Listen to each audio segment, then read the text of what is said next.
adda kan ta'e Hacaaluudha. Hacaaluu Hundeessaa. Tole kana akkamitti maal gootee akkasitti keessa dhuguma yoo Hacaaluu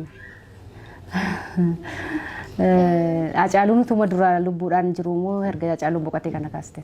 Egaa boqotee hin kaasee jechuun artistii baay'ee jaallatudha. Ana qofa otoo hin ta'in uummanni kamillee baay'ee kan jaallatudha. Obboleessi keenya Hacaaluun gootni keenya Hacaaluun Hacaaluu kanaan dura kaasuudhaaf na yaala waraqaa kan biraa irratti jechuun amma ka'ee yeroo gaafa ogummaa fakkii kana baradhee yeroon guddadhuufa fakkii makana dhaqee harkattiin kennaa kan jedhu yaadichi garuu kun anaaf qofa otoo hin ta'in ijoollee kootti kan darbudha jedheen yaada.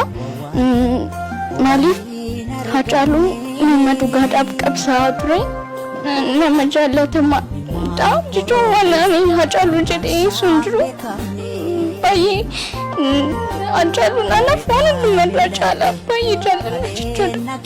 Ani duusatti hin gaddu maaliif seenaa kaa'ee darbee jira. Seenaan kun immoo anaaf qofa otoo hin ta'in ijoollee kan biraatiif fakkeenya ta'uu danda'a jedheen yaada.